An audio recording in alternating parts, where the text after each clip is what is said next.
Okay, brilliant.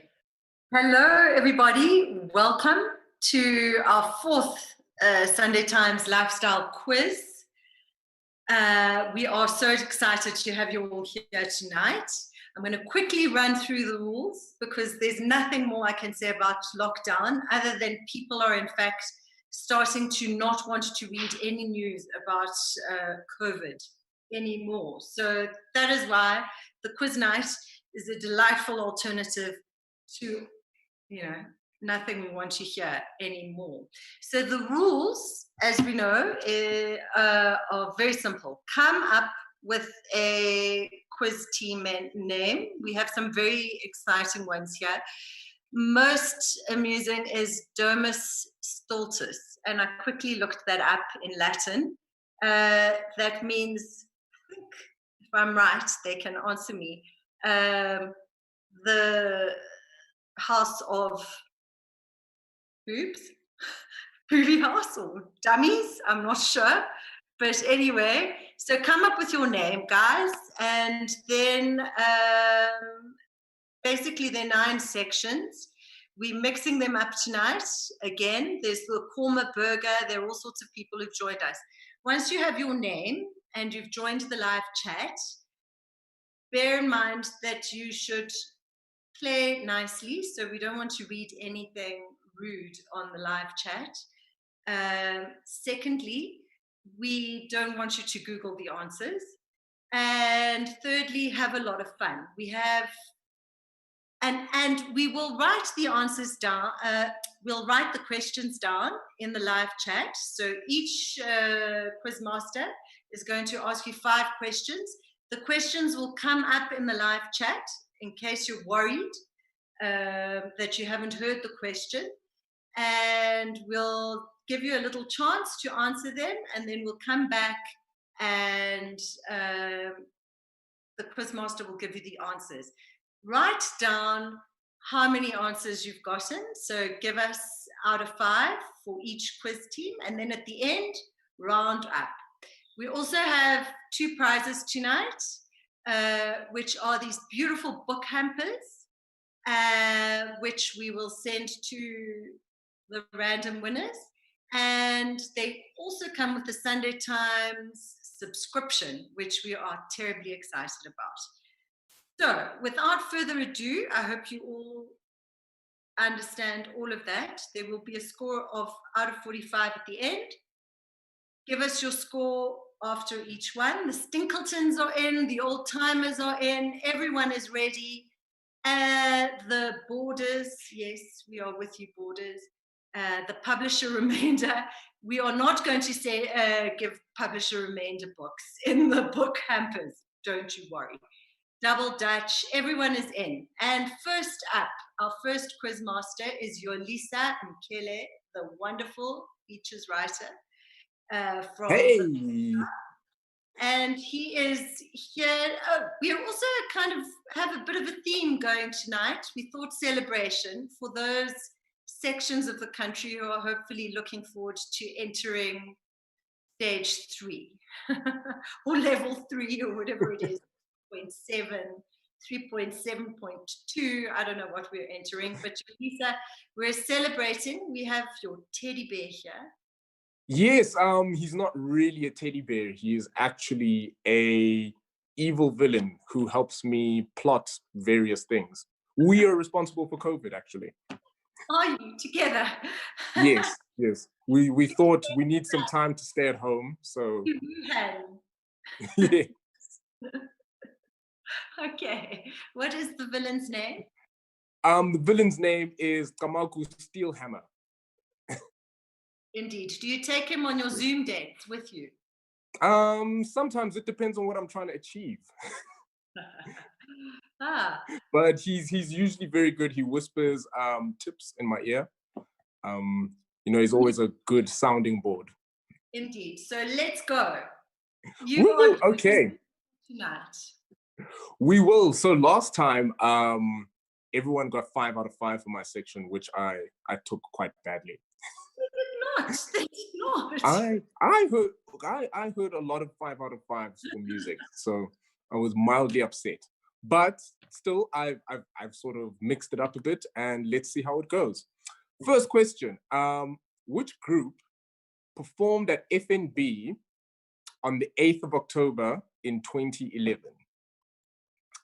Which group performed at FNB Stadium on the 8th of October in 2011? I was there. You may have bumped into me. Very nearly lost my voice. In fact, I think I might have. All right. Question 2.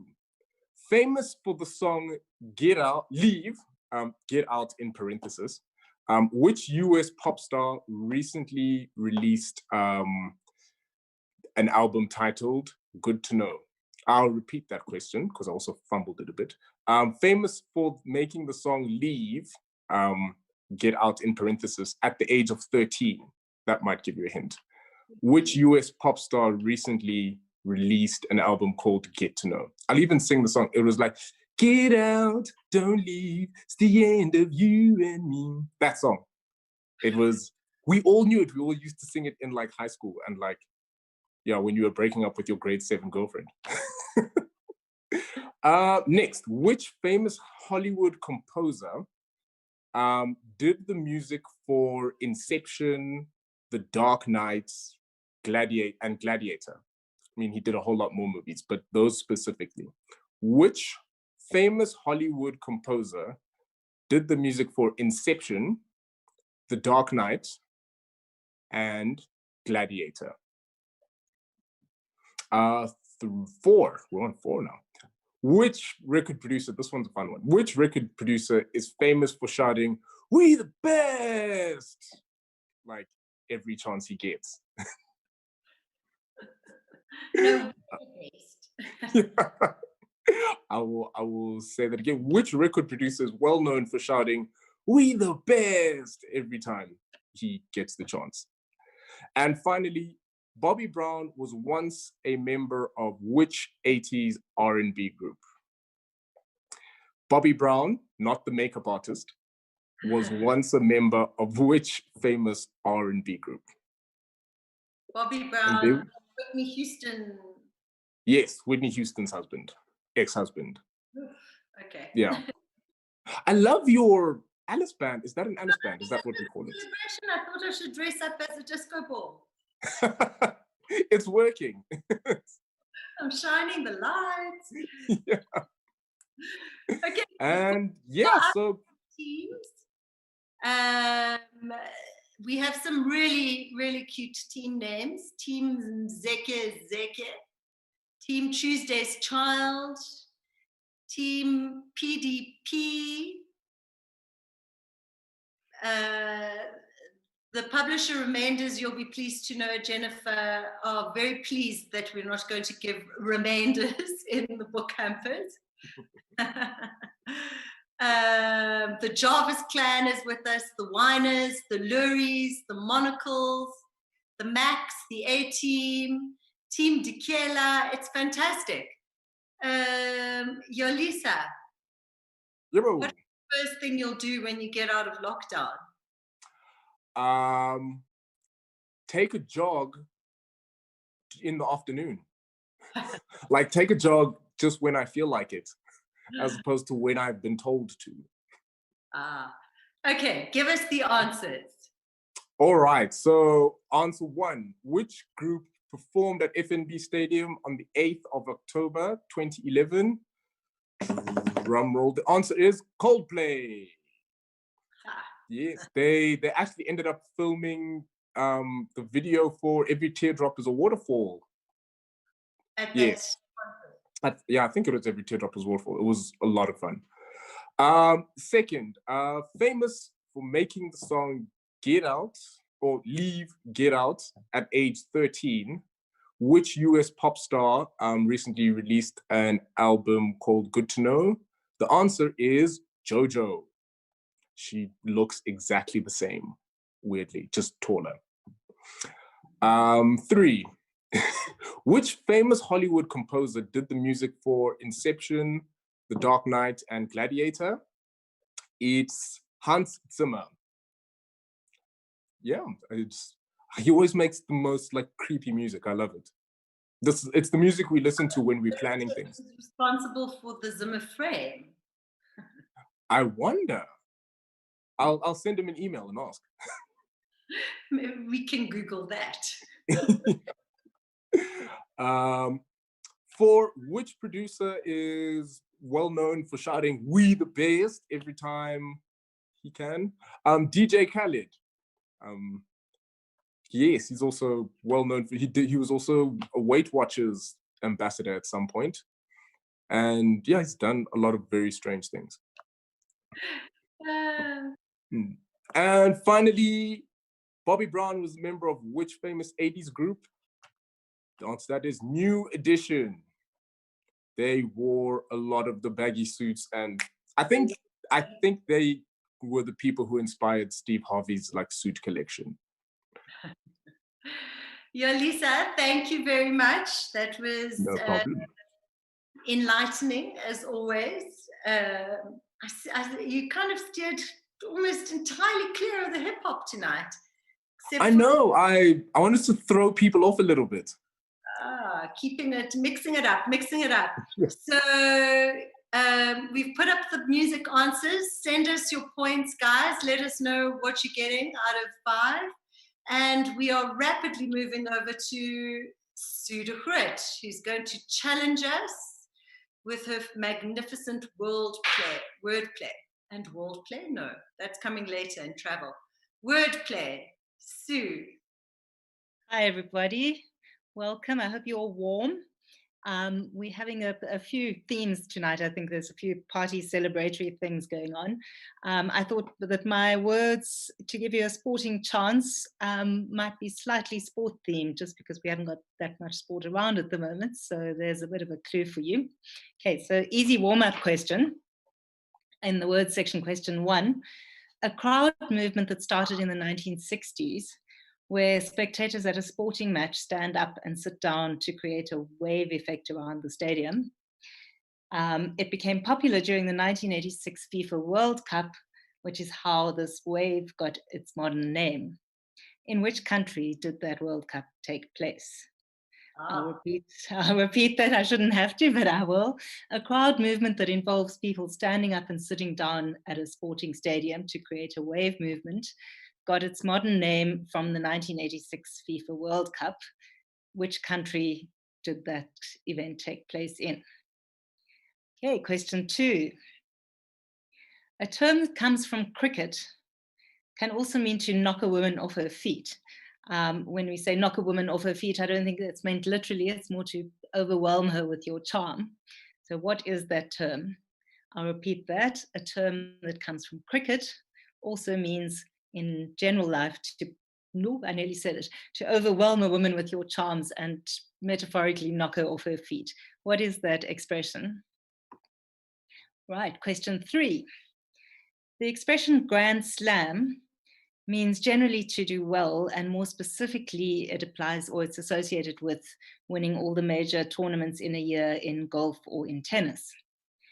But it doesn't come from golf or tennis. So the question is, from what game did the term Grand Slam originate? I'll repeat that. The expression Grand Slam, which is associated with winning all the major tournaments in tennis and golf, and also generally means to do really well. From what game does Grand Slam originate? Question 4. Fair play means giving everyone a fair chance, an equal chance, and it is an expression used widely in sport as well as in life. But which English playwright coined the phrase fair play? I'll repeat that. Fair play means giving everyone an equal chance in sport and in life. Which English playwright coined the phrase? Last one, question 5. A 2-word rhyming phrase that means total chaos or upside down or all over the place has been used in the last many, many years. It's been used as the name of a fairground ride, a Beatles song, and a horror movie. What is the expression? I'll repeat that. A 2-word rhyming phrase that means total chaos or all over the place has been used as the name of a fairground ride, a Beatles song, especially for Yolisa, and also a horror movie. What is that two-word rhyming expression? A clue, it's not higgledy-piggledy. Fabulous question, Sue, as always. Where are your props tonight? Yolisa had the teddy bear. The cats are asleep. I tried, but they're not having it. What is the first thing you'll do when you get out of lockdown? Buy a bottle of whiskey. Me and BK both, I think. Horse from last quiz. Shall I do answers? Wait, sorry. Say how people did in the last round. Norman and Denise sadly got no answers right in the musical section. Team Storm in a Teacup, 2 out of 5. The Cases, 2 out of 5. The Locked Flock, I fear hit the Uno card, they said. The Poetic Badgers got 1 out of 5. And Team Zeke, 2 out of 5. So give us the answers, Sue. Okay. So question 1, the crowd movement that started in the 1960s but got its modern name at the World Cup, FIFA World Cup in 1986. The country in which that World Cup took place obviously was Mexico, and that is the Mexican wave. I'm not sure what they called it before it became the Mexican wave, perhaps just the wave. So question 2, the term that comes from cricket and also means to knock a woman off her feet with your charm is bowl a maiden over. It's a bit odd. It started in cricket and it actually means to when the batsman gets no runs. But I suppose that's good for the bowler. So bowling a maiden over also means to charm a woman completely. Question 3, the expression grand slam. Oh, sorry. I always thought that was a bit of a kind of Necklace? Or something a bit more dramatic than just this is a family quiz, though. Yes. At least it's not out for a duck. So, the third question, the expression grand slam, which means to do well and is also associated with winning the big tournaments in golf and in tennis, comes originally from bridge, when a grand slam in bridge is, I think, to take all 13 tricks, I think. And the word trump, of course, also comes from bridge, but let's not go there. That's a bridge over troubled waters. Or maybe troubled waters. So the fourth question, fair play means giving everyone an equal chance in sport and in life. And the English playwright who coined that phrase was the one who coined many, many, many phrases that we use every day, which is, of course, William Shakespeare. He used it many times in many plays. So question 5, last one. The 2-word rhyming phrase that means total chaos has been used as the name of a fairground ride, a Beatles song, and a horror movie, and that is Helter Skelter. So I hope that you all had fun and games tonight, and thank you very much for joining us for the quiz. Brilliant. Thank you so much, Sue. We are moving on to the books, to Jennifer Platt right now. Our books editor, fabulous Jennifer Platt, is going to tempt us with book questions and literature. Hi, everybody, and welcome to round 4 of our Sunday Times lifestyle quiz. I just want to dedicate this section to my mom, my darling mom, who, was intrinsic in my love for reading. I just want to say thank you, Mom, for making me read and pushing me to read, and I love books because of her. But we will move on to question 1, and it's all celebration, and I think celebration is alcohol, and I don't know what that means about us book people, authors, readers alike. But it's all alcohol related.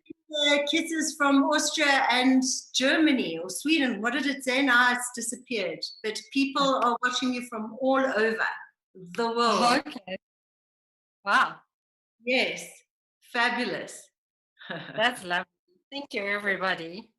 Okay, question number 1, which I think is a very easy question, is which one?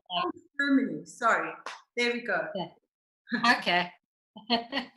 Okay, so question number 1 is an easy one.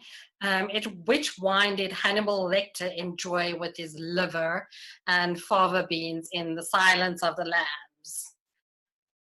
It was a book and was a movie. So which wine did Hannibal Lecter enjoy with his liver and fava beans in The Silence of the Lambs?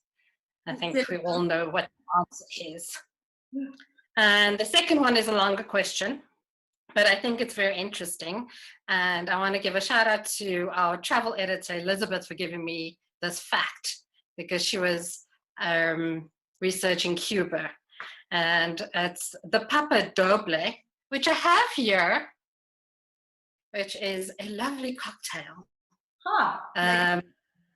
Yeah, it originated in Cuba at the famous El Floridita bar in Havana. And legend has it that a great author who was known for his love of the drink wandered into the bar for the restroom, but decided to order the famous daiquiri that the bar was known for. And he's quoted as saying, "It's good, but I prefer it without sugar and with double rum." And so the bartender made it for him, especially for him. And it is now made with maraschino cherries. I couldn't get any, so I just have normal cherries and grapefruit juice and rum. So I want to know, who is this legendary author that was the creative force behind this drink called the Papa Doble? I'll have a sip now. Cheers. Quite and dry. Yeah. Question number 3. J.R.R. Tolkien was known for loving beer, as we all know during his Lord of the Rings. I don't know if you can call it a trilogy. It was very evident that he loved beer. And he had this good friend that he used to go out every Tuesday with. And they used to go for beer and talk about their writings and what they were working on. Who was this friend? And I'll give you a hint. He was the author of the Narnia series. And I'll ask this question again.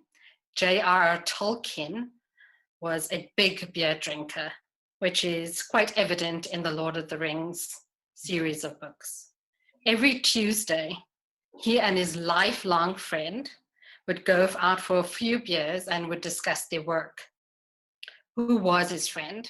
And like I said, the hint, he was the author of the Narnia series. Question number 4. Who is the author who wrote the novel After Tears? And After Tears is a party that people have after a funeral. And this author was born in Soweto in 1973, which is a big clue. And most of his short stories and books are based in Soweto. So I'll ask question number 4 again. Who is the author who wrote the novel After Tears?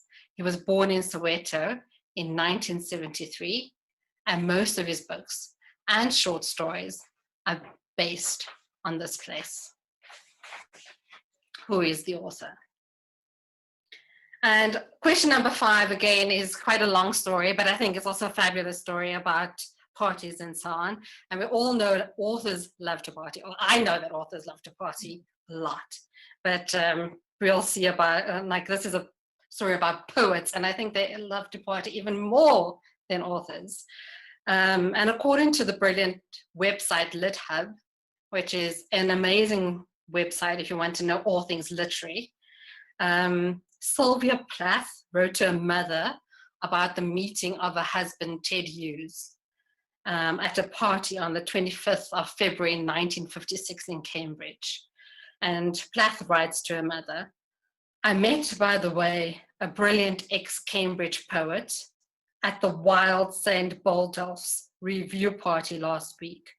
We'll probably never see him again," which she did, obviously, but wrote my best poem about him afterwards. And also, according to the website, she declared that she bit his cheek so hard as he kissed her neck that she left not just a mark, she says, but an open wound dripping blood. And I want to know what the name of this quite famous and supposedly erotic poem that Sylvia Plath wrote. Now I'll ask this question again. And it's according to Lit Hub, Sylvia Plath met her husband, Ted Hughes, at this fabulous party. And she bit his cheek and she wrote a poem about it. So what is the name of this poem? That's what we want to know. That's question 5. Wow. Back to you. Lots of party stories, some of them definitely not suitable for lockdown Thursday with the family. Your blood drew blood. Anyway, in the last round, Team Storm and a Teacup scored 4 out of 5. Well done. 4 for Team Tutu. IG and I, 3.5 out of 5. That's interesting. They need to tell us how they came up with that conclusion. The COVID contenders got 4. Off together got 5. Brilliant, guys, brilliant. So, Jen, what are you going to do as soon as you get out of lockdown? First thing, I think I'm just going to take a drive probably to Mkele's somewhere and just like sit somewhere else and see a different view. That's really what I want to do. And probably speak to random individuals. That's probably what I want to do the most. Get out of my house. Okay, so answers, dear heart. Okay, so which wine did Hannibal Lecter enjoy with his liver and fava beans? And that is a Chianti. I have a huge bottle. Still have to drink it. Don't think I want to, because it always reminds me of liver and fava beans. The Pablo Doble is a drink that was specifically created for Ernest Hemingway. And it was called a Pape Doble, which is lime, grapefruit, rum, and maraschino cherries. And they called it a Pape Doble because his nickname was Pape, and he always wanted a double shot of everything. As you all know, Ernest liked his drink. And J.R.R. Tolkien was best friends with C.S. Lewis. And so they always used to go for a beer together every Tuesday. It was a ritual. And wasn't their club called the Inklings? Yes, it was. Yeah. They had an Inkling. Together. Yeah. I would love to know what their conversations were. Like, maybe you should have less dwarves and more lions in your book. I don't know. And who is the author who wrote the novel After Tears? And that is Nick Mhlongo. Well-known South African writer. We're very proud of him. He's in Germany at the moment. And question number 5, Sylvia Plath's poem about her meeting with the first meeting with her husband-to-be, Ted Hughes, was called Pursuit.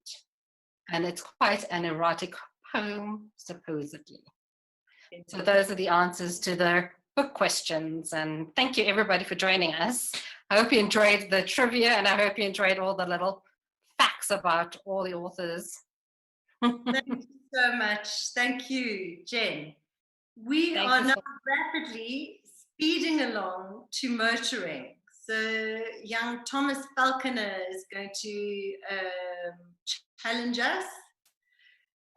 We have the answers coming up on the side. So Alternative Facts have already told us that they got 3 out of 5 for the book section, and the Block Downs got 2. Illuminati, unfortunately, we're not very illuminated, and got 1. Gimme, loves you, Jennifer. Okay, Tom, over to you. Aspasia. How are you? I had a real worry this week that you'd shaved the moustache right off. And I thought, oh my word, what are we to do? No, it's still here. It's going nowhere. It's become my trademark. So Yeah, lockdown facial hair is the way to go. it is, exactly. I think every man should try a handlebar moustache at least once in their life. Otherwise, it's not for real, And now's the time. Exactly. Now is the Live large, and live with a handlebar. Tom, Aspasia. I just want to mention that the Poetic Badgers got 5 out of 5 for their literature section. Beauty and the Beast, sad 0. We are now moving straight on to the motoring challenge. We are indeed. Good evening, everybody. Let's kick it off straight away with question number 1 for motoring. Which manufacturer has claimed the most overall victories in the famous 24 Hours of Le Mans sports car endurance race? I will repeat that question. Which manufacturer has claimed the most overall victories in the world famous 24 Hours of Le Mans sports car endurance race? Question number 2. What was the last production car to be fitted with a rotary engine? I'll repeat that question.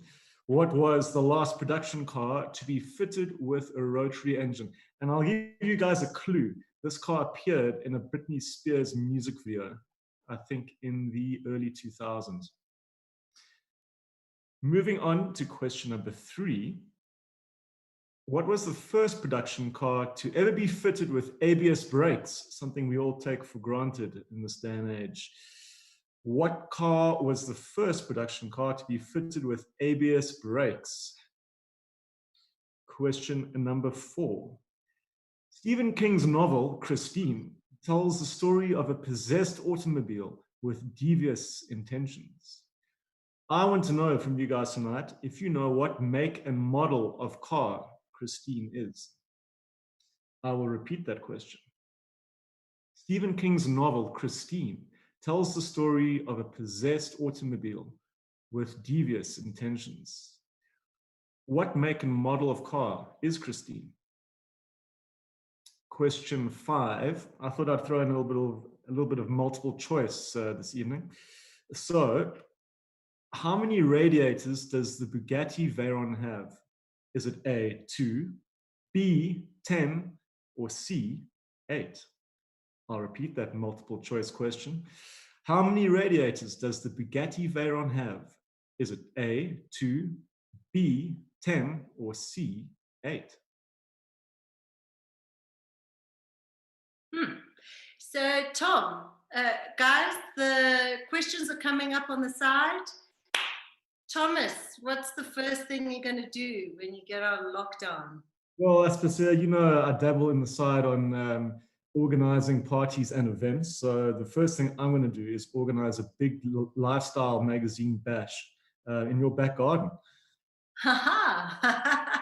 We have precedent, very good precedent for that. Exactly. That is an excellent idea. Good idea, huh? I thought you'd approve. An excellent idea, and the multiple choice on that occasion will be how many shots can you do? How many pizzas will Aspasia order to supply the lifestyles? Is it A? Brilliant idea. So I think we should get the answers. I think we should.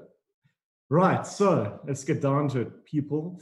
And question 1, folks, which manufacturer has claimed the most overall victories in the world famous 24 Hours of Le Mans sports car endurance race? It is Porsche with 19 overall wins. Question number 2, what was the last production car to be fitted with a rotary engine? And I also told you that this car appeared in a Britney Spears music video in the early noughties. And the car is the Mazda RX-8. Question number 3. What was the first production car to be fitted with ABS brakes, something we all take for granted in 2020? And the answer is the Mercedes-Benz S-Class. It became an option on the S-Class from 1978. Question number 4. Stephen King's novel Christine tells the story of a possessed automobile with devious intentions. I asked you guys what make and model of car Christine is or was, and the answer is a Plymouth Fury. Final question, number 5. Multiple choice. How many radiators does the Bugatti Veyron have? Is it A, 2, B, 10, or C, 8? If you chose C, 8, you would be wrong. If you chose B, 10, you would be right. The Bugatti Veyron has 10 radiators, 3 for cooling the engine, 1 heat exchanger for the air-to-air liquid intercoolers, 2 for the air conditioning system, 1 for the transmission oil, 1 for the differential oil, 1 for the engine oil, and 1 for cooling the hydraulic oil used for the spoiler. So, yeah, maintenance. Now, Kevin sends you a small compliment. He loves your snore, but Kevin, thank you very much. Thank you very much. A man of impeccable taste, no doubt. Indeed, indeed. Thank you very much, Tom. We You're are welcome. moving to fashion with Sharon Armstrong, who has joined me this evening in Disco Balldom. I just want to report back that Christopher Columbus, 2 points. Team Van Niekerk, 4 out of 5. IG and I, sad one. That was still for books. We're starting to see the motoring points. Sadly, you really challenged them, Tom. The poetic badgers got 0. I quarantine also a big fat 0. The Illuminati 2. Yeah. So I wonder where Sharon is at this stage.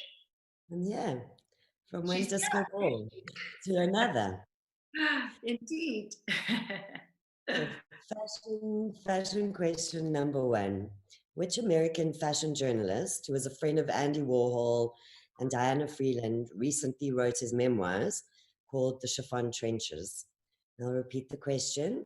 Which American fashion journalist, a friend of Andy Warhol and Diana Freeland, recently wrote his memoirs on 50 years of fashion, The Chiffon Trenches?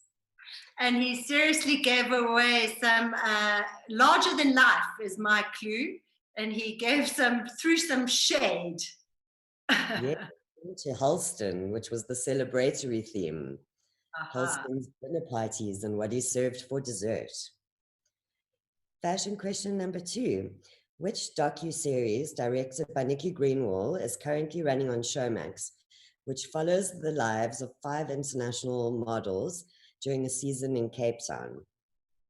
And I'll repeat the question. Which docu-series directed by Nikki Greenwald is currently airing on Showmax and documents the lives of 5 international models during season in Cape Town? It is a must-see. Indeed. I believe so. Question number 3. Which celebrity collaboration with Reebok lands in South Africa on the 30th of May, which is also a very celebratory one for us?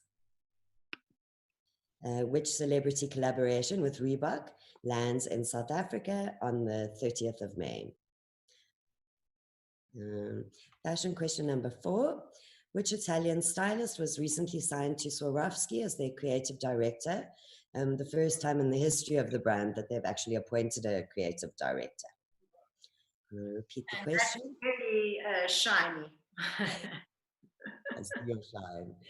Which Italian stylist was recently appointed creative director for Swarovski? The first time in the brand's history that they have appointed a creative director. And the final question. Which local designer shares a name with a top DJ and a hot beverage? Which local designer shares a name with a top local DJ and a hot beverage. So Sharon, I'm just reporting back on the last round.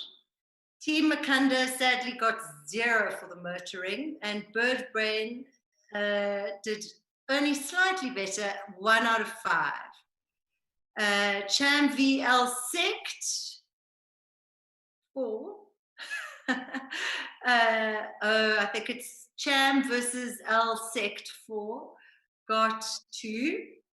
And Mike on his own, sadly, not scoring on the motoring at all. He got 0. The Quizzits, 2 out of 5. What are you going to do as soon as you get out of lockdown? I think it would be amazing to go to a restaurant and not cook. Maybe a play date for the child. Which one? A play date for the child? Would also be good. Which one? The answers. Okay, fashion question number 1. Which American fashion journalist just wrote his memoir, The Chiffon Trenches? And the answer is Andre Leon Talley. Which docu-series directed by Nikki Greenwald is currently airing on Showmax? And the answer is The Beautiful People. Fashion question number 3. Which celebrity collab with Reebok lands in South Africa on the 30th of May? And the answer is Victoria Beckham. Fashion question number 4.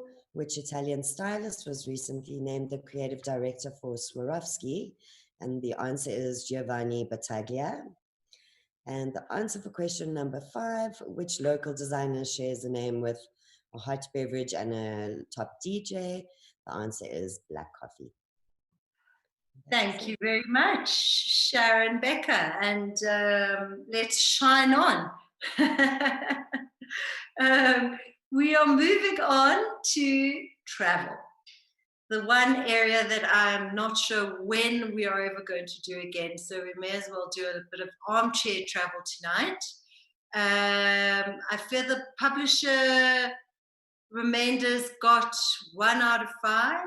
And Mike on his own believes he got nothing for fashion because he doesn't know anything about it. Elizabeth Sleith, take us on a little trip. Hello, hi. Gosh, I wasn't actually expecting to be up next, so you got me by surprise. Yeah, hopefully we will be traveling soon. If you're looking at the news out of like other countries, they seem to be opening up, I don't know, kind of sooner than we all expected. So I know there's a lot of investment in the industry in our country that people are hoping that things will get more kind of inclusive sooner. So let's hope for their sake that it's true. And okay, let's go to our questions. I also did a bit of a celebration theme in the hopes that we'll move to lockdown level 3 soon. So my first question is about Thailand.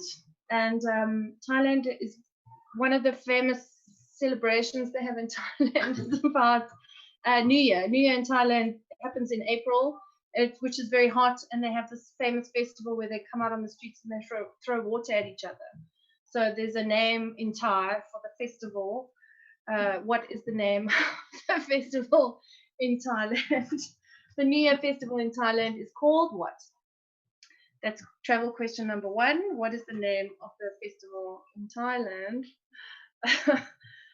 Okay, and then travel question number 2 is about Las Vegas.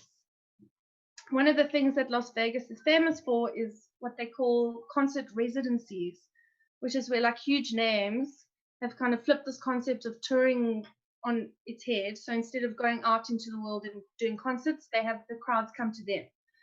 And so there's one person who's grossed more than anyone else in the history of these concerts in Las Vegas, who made $385 million between 2003 and 2007 with 717 concerts. So who is this person who did these shows?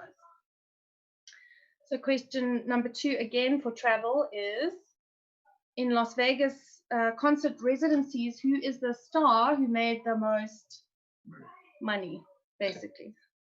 Is it a contemporary person? It is a contemporary person. person I mean, I know There's many names of people who've done it through the years, but the person who's made the most, even adjusting for the value of the currency at the time, is a person we all know. If you want a clue, I'll give you one. Only one? Your heart will go on.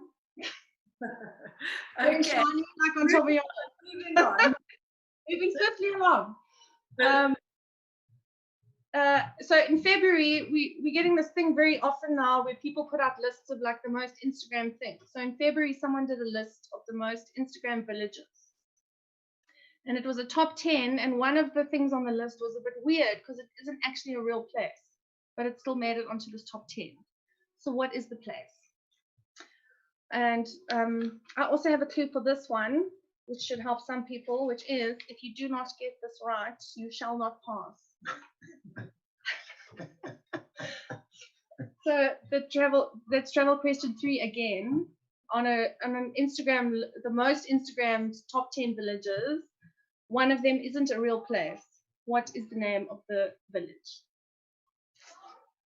And then travel question number 4 is about the carnival in Brazil. So everyone knows that it's full of these parades and everybody dresses up, and they happen all across the city, but there is a specially built stadium where the main samba schools compete. What is the name of the stadium? So I'll ask you again, travel question number 4 is, at the Rio Carnival, what is the name of the stadium where the main samba schools compete? And then the last question for travel, question number 5, is about Uganda. Every year in September, there's a ceremony that happens in Uganda, which is massive, and they get all these celebrities to come. It's called Kwita Izina, and it's about giving names to some very special residents who've all been born in the past year. So the question is, who are these very special residents in Uganda who are named at this ceremony? So I'll ask that question again. You look very baffled. Every year in I know, but when you hear the answer, you'll be impressed because it's very cute. Every year in September, Uganda has a special ceremony where they invite all these celebrities. Last year, Naomi Campbell came, where they name some very special residents. They're given their official names. So who are these residents in Uganda? Right. Let's travel question number 5.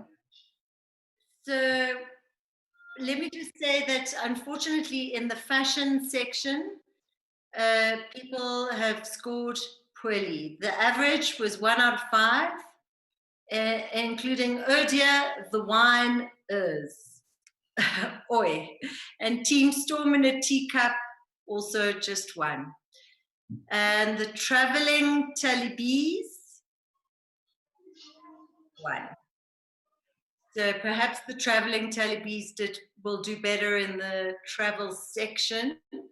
Tell me what your plans are for post-lockdown, Elizabeth. I'm going to go to Thomas Falkiner's party. in my garden. Brilliant. I might actually bring a little like razor, and I might get some of the other girls from Lifestyle to maybe pin that kid down and remove that tash. Sorry to Kevin or whoever it was. Don't touch the tash. Don't touch the tash. Getting a bit much, Thomas. Love you. Maybe slightly groomed. Slightly more groomed. Might be nice. Give me the answers, Elizabeth. Okay, so the answers are, the first question was about Thailand, New Year in Thailand, where everybody throws water at each other. And the name of the festival is Songkran.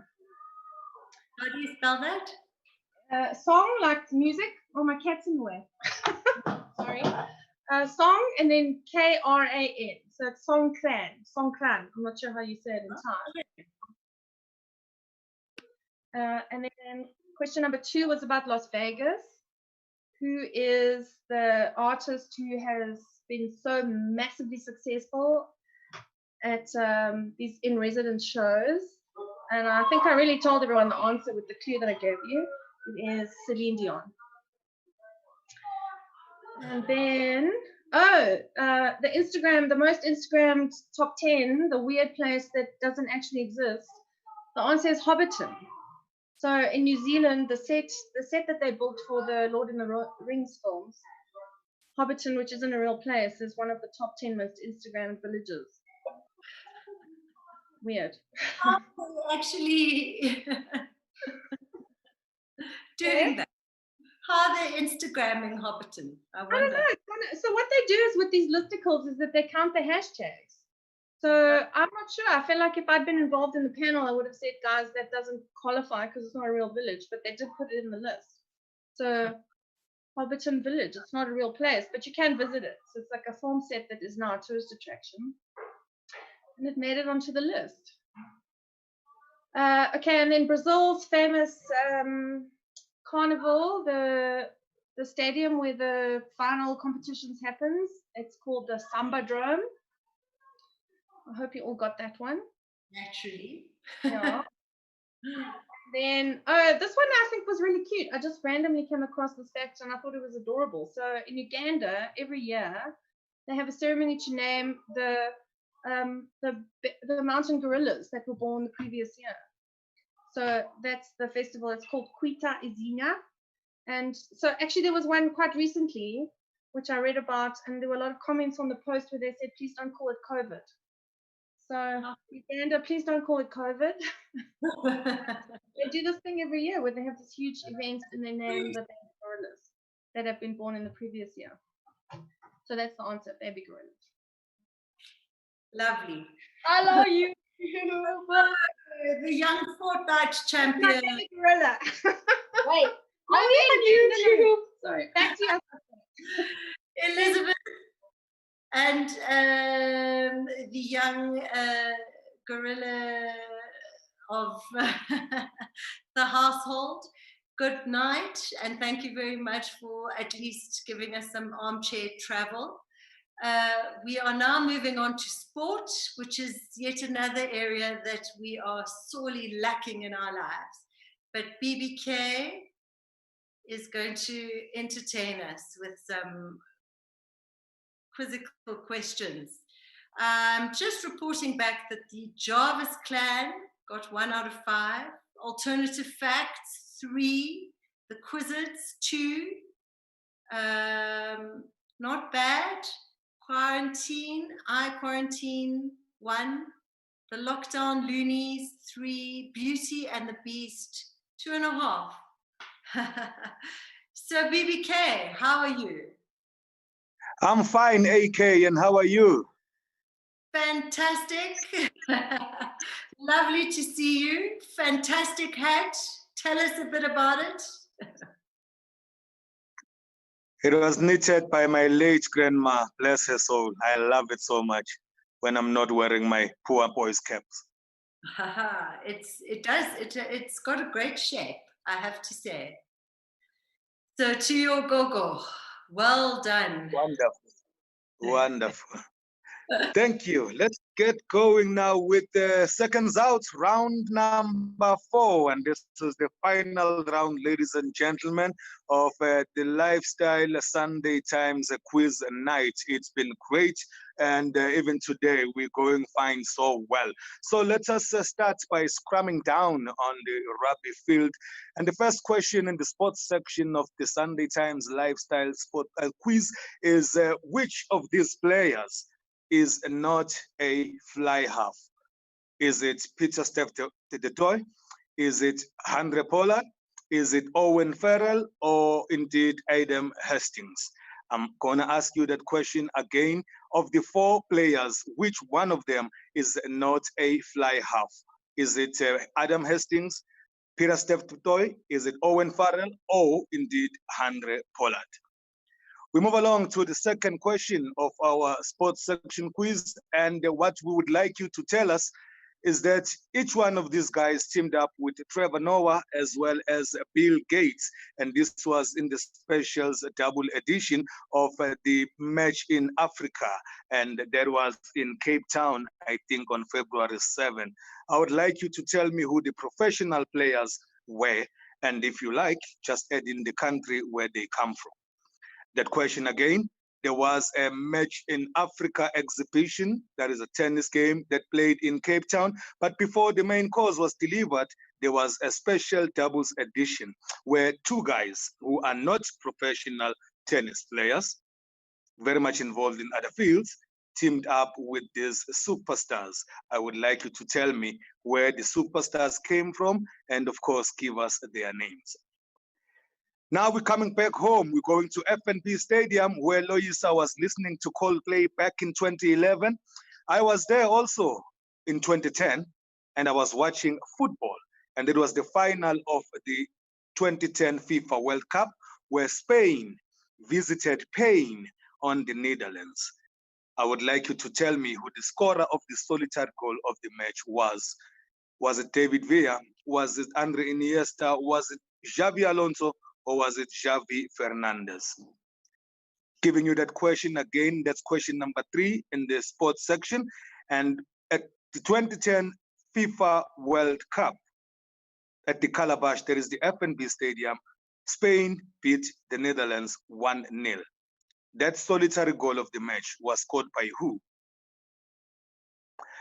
Going back to number 4, I would like us to name the captain of the Proteas women cricket team. Please give me the name of the captain of the Proteas women team. And as we round it up with our 5th question in the sport quiz, a certain Formula One driver brought his Ferrari career to a screeching stop. Who is that man? That question again, who is the Formula One driver who brought his career as a driver for Ferrari to a screeching stop recently? Those are the 5 questions. I hope that you're going to be able to get someone to get 5 out of 5 for the very first time. Aspasia. Guys, let's get 5 out of 5. BBK, tell me, what's your plan for post-lockdown? I'm going to look for a minister with whom I can listen to Burning Spear and Bob Marley and Peter Tosh. There's a whole lot of them, but I'm just going to pick one who would like to come join me to listen to the Burning Spear, Winston Rodney, and Bob Marley and some Peter Tosh. Your guess is as good as mine as who will be the ideal minister to join me there. Oh, fantastic. BBK, I'm just reporting that around the Locked Flock said they went around the globe with lost luggage tag of duo. And the whiners also got 2 out of 5. The foggiest idea are consistently scoring a resounding 1. And gimme, really experiencing a great deal of wanderlust. They got 4 out of 5. So that is pretty marvelous. Please give us the answers, dear heart. So the answer to question number 1 of the sports section of the quiz, and the question being which one of these rugby players is not a fly half, that of course will be Peter Steph du Toit. And Peter Steph du Toit is the reigning World Rugby Player of the Year as voted for last year. And he plays as either a lock or a flanker for the Stormers in the Super Rugby competition. Number 2, who teamed up with Trevor Noah and Bill Gates in the Match in Africa exhibition special double match in Cape Town in February? It will, of course, be the Spanish matador, Rafael Nadal, as well as Roger Federer, who comes from Switzerland. Though a lot of South Africans would like to claim by virtue of his mother being a South African. Question number 3. I know that Nadine Dreyer, who is the features editor of the Sunday Times, also swears by Roger. Roger and out on that note. Question number 3, at the FNB Stadium, the Calabash, there was the final of the 2010 FIFA World Cup. It was contested by Spain as well as the Netherlands, and the only goal of that game was not scored by David here. It was not scored by Xavi Hernandez. It was scored by his teammate, Andres Iniesta, who now plays for Vissel Kobe in the Japanese league. So Iniesta, Iniesta is the man who caused a great deal of celebration for Spain at the FNB Stadium back in 2010. Question number 4. They played in the semi-final of the World Cup and came unstuck at that stage at the Cricket Women's World Cup. All I asked you was to name the lady who is the captain of the team, and that is, of course, Dane van Niekerk. And we rounded up with our final question, question number 5, where we asked you to name the Formula One driver who put a stop to his Ferrari career. Of course, there's only one, Sebastian Vettel. We're not quite sure right now which direction is going to go, but he is the man who said bye-bye to Ferrari. And with that, I say bye-bye to all the participants. It's been great. It's been wonderful. And I hand it back to you, Aspasia AK. Thank you, BBK. That was marvelous. And guys, I hate to tell you this, but we are now on the last section. We're only doing 8 sections tonight. Our editor of the Lifestyle, Andrea Nagel, has had an emergency and so has been unable to join us. So we are rounding everything off with food, with the fabulous Hilary Biller, who has been tempting us with the most marvelous recipes and also extreme pineapple beer. I've become known as the brewing queen.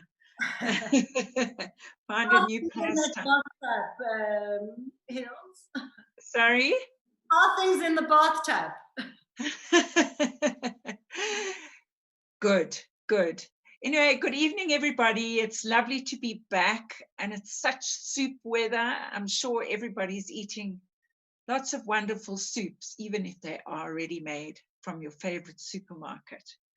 Okay, tonight I'm sort of following the theme of celebrations around food and food personalities and chefs, some of the good news, the better news in the hospitality industry that is suffering so in this lockdown. Okay, the first question, which famous South African-born chef celebrated a milestone birthday in the country during a recent visit? I'll repeat that. Which famous South African-born chef celebrated a milestone birthday in the country during a recent visit? Everybody should know that. Okay, number 2. A local cookbook, the first for a chef who is better known by a pseudonym, recently went into its 7th reprint. What is her name or the pseudonym that she uses? Shall I repeat that? A local cookbook, the first for a chef who is better known by her pseudonym, recently went into its 7th reprint. What is her name? Okay, question 3. What is the brand name of a famous local condiment which is sold around the world now, such as its fame? Its origins can be traced back to a woman who first developed the recipe in the late 1800s. Now, come on, Aspasia, you should know the answer to this. You're smiling sweetly. Okay, I'll repeat that.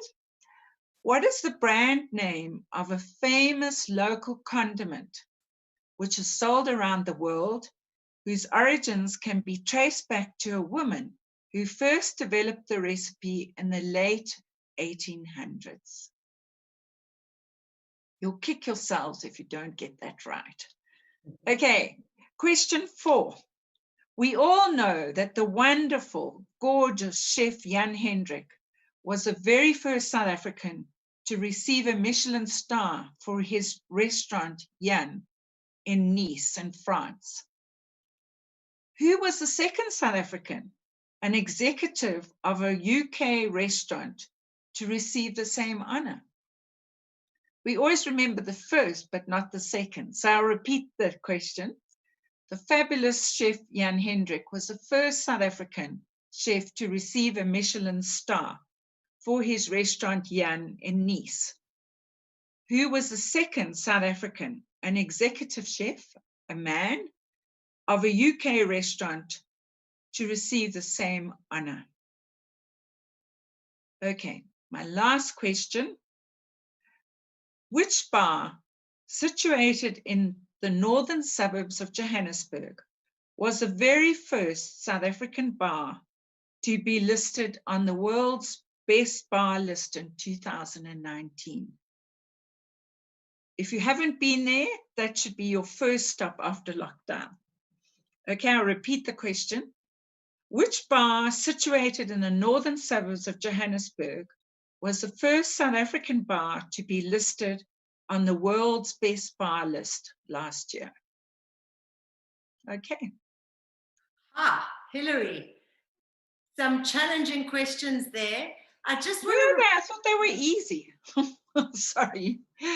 These are for BBK because you challenged people to come up with 5 correct answers. And BBK, you are the section that got some. The Blockdowns got 5 out of 5. Norman and Denise got 5 out of 5. Ooh. Yay! Wonderful. Wonderful. I'm very, very pleased myself because I was starting to worry.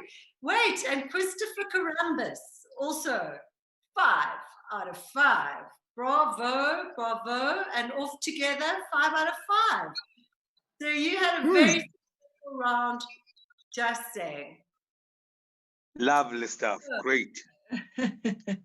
I am wondering, Hilary, what is it that you are going to do after lockdown?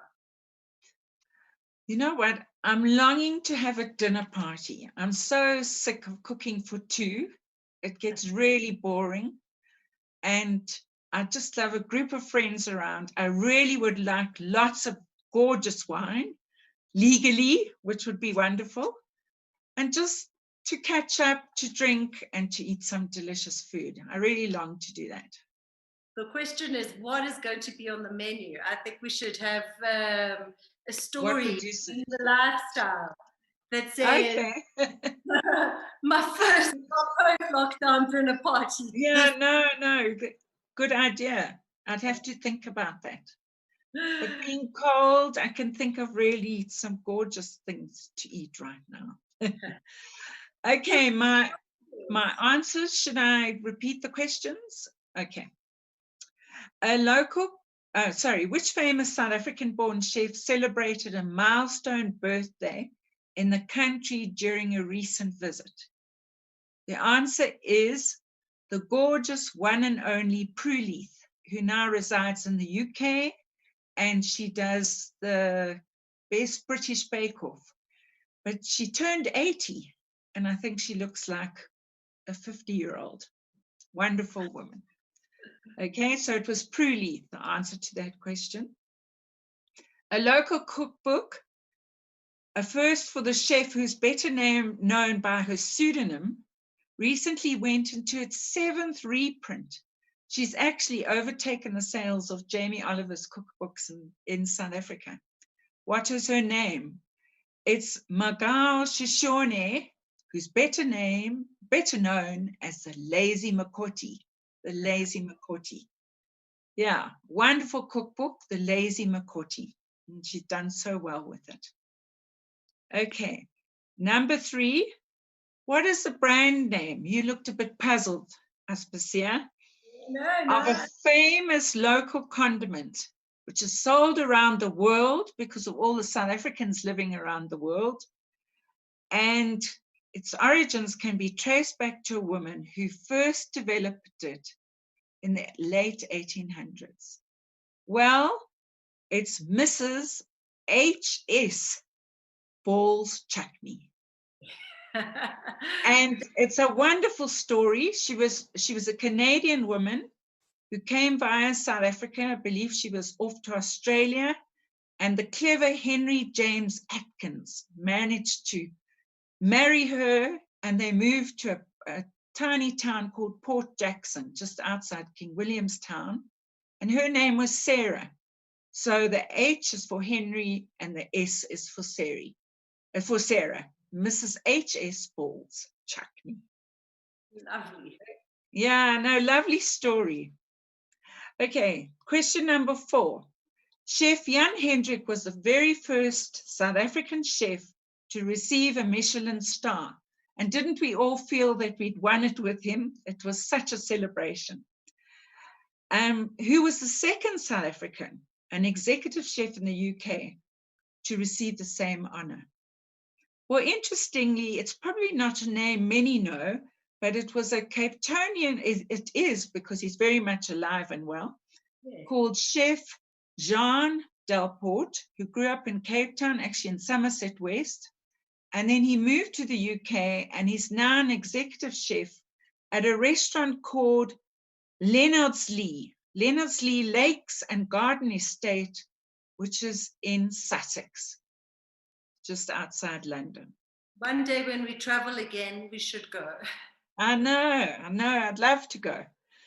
Okay, my last question was, which bar situated in the northern suburbs of Joburg was the very first South African bar to be listed in the world's best bar list in 2019, last year?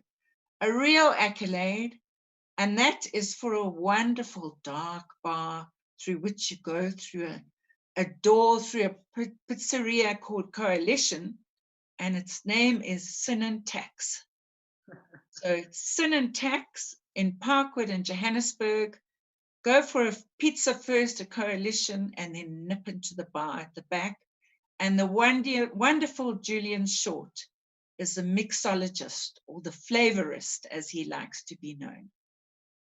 Okay. Thank you so much, Hilary. I think that was a great way to end. Okay. So that we can all think about the places we want to go. Yes, absolutely. Thank you so much. And good night, everybody. It was lovely to be with you for the last 4 weeks.